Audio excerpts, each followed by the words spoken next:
Helicopter দুর্ঘটনায় ইরানের president Ebrahim Raisi ও পররাষ্ট্রমন্ত্রী হোসেইন আমির আবদুল্লাহিয়ান নিহত হওয়ার ঘটনায় তোলপাড় শুরু হয়েছে দুনিয়া জুড়ে। বিশ্লেষকরা বলছেন, হেলিকপ্টার বিধ্বস্তের পেছনে খারাপ আবহাওয়াই ভূমিকা রেখেছে।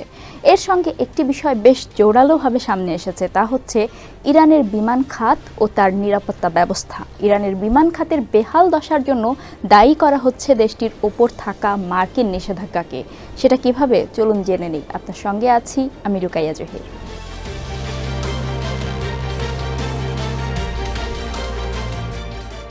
ব্রিটিশ সংবাদ মাধ্যম বিবিসির প্রতিবেদনে বলা হয়, ইরানের বিমান খাত ও এর নিরাপত্তার রেকর্ড বেশ খারাপ, কারণ তারা কয়েক দশকের মার্কিন নিষেধাজ্ঞার কথা বলছে।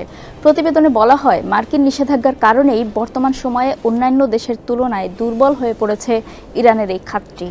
মার্কিন বিমান বাহিনীর অবসরপ্রাপ্ত কর্নেল সেড্রিক লেইটন সিএনএনকে জানান, রাইসি যে হেলিকপ্টারে ভ্রমণ করেছিলেন সেটি সম্ভবত বেল 212 মডেলের একটি হেলিকপ্টার। এটি ছিল 60-এর দশকের একটি মডেল। হেলিকপ্টারটি পুরনো মডেলের হওয়ায় এর অধিকাংশ যন্ত্রাংশ এখন বাজারে পাওয়া যায় না। এই মডেলের হেলিকপ্টার প্রথমে আমেরিকা তৈরি করেছিল, পরে কানাডাতেও তৈরি হয়েছে। মার্কিন বিমান বাহিনীর অবসরপ্রাপ্ত এই কর্মকর্তা আরও বলেন, ইরানের উপর মার্কিন নিষেধাজ্ঞার কারণে হেলিকপ্টারটির যন্ত্রাংশ পাওয়া আরও কঠিন হয়ে পড়েছিল। এর সঙ্গে যুক্ত হয়েছে বৈরী আবহাওয়া। কয়েকদিন ধরে ইরানের আজারবাইজান প্রদেশে খারাপ আবহাওয়া বিরাজ করছিল।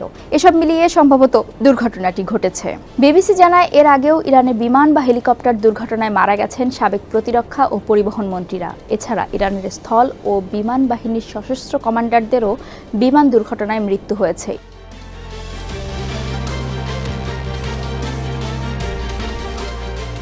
1979 সালে ইসলামী বিপ্লবের পর মার্কিন নিষেধাজ্ঞা আসে ইরানের ওপর। এরপর থেকে ইরানের কাছে এমন কোনো হেলিকপ্টার বিক্রি করেনি যুক্তরাষ্ট্র।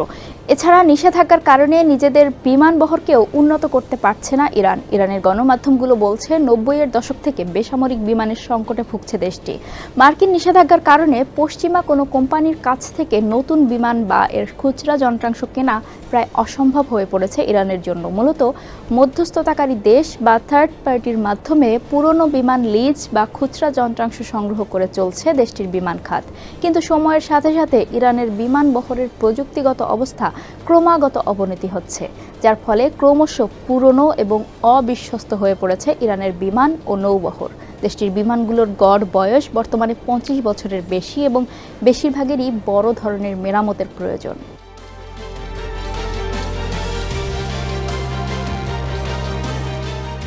ইরানের বেসামরিক বিমান চলাচল সংস্থার প্রধান মোহাম্মদি বক্স 2023 সালের জুলাইয়ে বলেছিলেন, ওই সময় ইরানের 550টি বিমানের প্রয়োজন থাকলেও দেশটিতে মাত্র 180টি বিমান ছিল। বিমান বহরের ঘাটতি সামাল দিতে এবং আধুনিক বিমান পেতে তালেবানের কাছ থেকে একটি 29 বছরের পুরনো বিমান কেনে ইরান। ইরানের সংবাদ মাধ্যম ইরান ইন্টারন্যাশনালের প্রতিবেদন বলছে, তখন ইরানের কাছে 100 বিমান বিক্রির জন্য একটি বড় চুক্তি বাতিল করে ইউরোপীয় এয়ারবাস। বিবিসি বলছে, এর আগে ইরানের সংস্কারপন্থী সরকার থাকাকালীন তারা পশ্চিমের সাথে একটি চুক্তির মাধ্যমে দেশের বিমান বহরকে আধুনিকীকরণ করার লক্ষ্য হাতে নিয়েছিল।